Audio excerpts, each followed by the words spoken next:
Please comment and subscribe. But then I was like, no, I need to. I was having a conversation with Jada and she was like, other people are going through these things. Hi, I'm Doechii, and today I'm doing the breakdown with Cosmo. I was just fed up with doubting myself. One of my team members, Danielle, she had a really cool idea to get Issa Rae a part of it because, you know, Issa Rae in her Insecure show, she would rap to herself in the mirror. And she was talking about how my song reminded her of that with Issa, and she was like, well, what if we get Issa to be a part of it? And I was like, fantastic idea, give me 4 of them right now. And we got Issa Rae. She's so good. She got it in 2 takes. We only did 1 extra take because we wanted to, but brilliant. The stages of which I went through things, when I overcame them, and then we can celebrate and be on bullshit at the end of the project.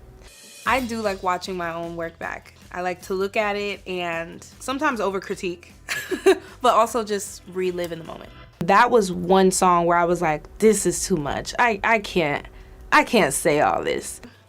My number 1, I think now it would probably be Rihanna. And when I say that, I mean like codependent on their opinions, codependent on their approval, codependent on their advice even.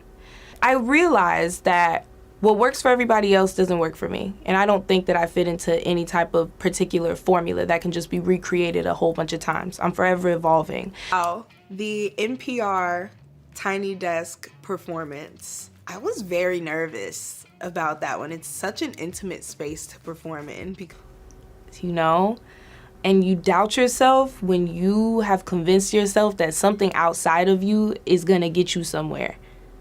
With me and help me sequence and organize it. She's extremely talented. Thought we buried What It Is a long time ago. What It Is was a turning point in my career because it was my first fully singing song, which was also out of my comfort zone and kind of a new sound for me. Me experimenting with pop and samples.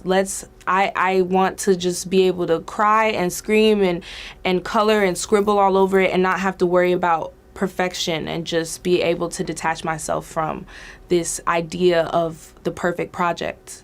So many things changed. I literally changed in this studio. And I was like, I am dropping a mixtape on August 30th.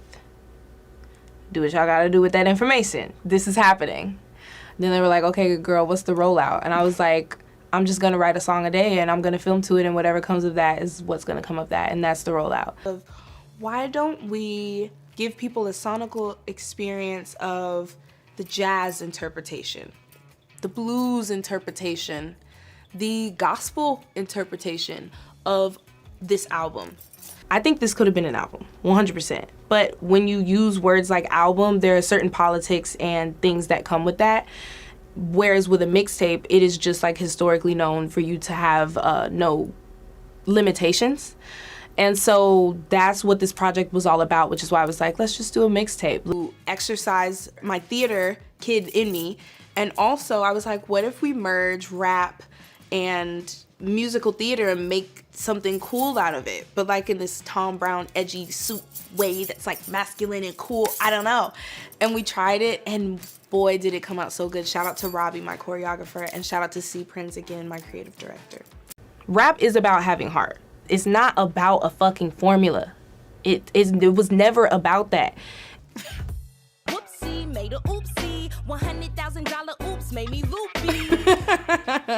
The Genius open mic performance with Issa Rae. The breakdown.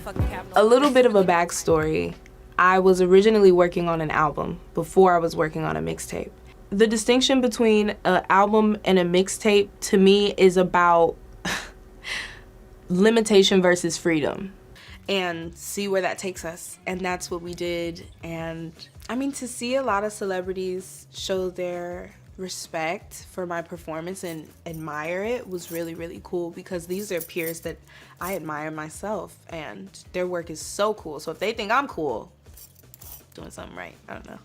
Walk me through this. This song is really just like people hearing how I am, the inner dialogue that I'm having with myself. That is weak, it's lame.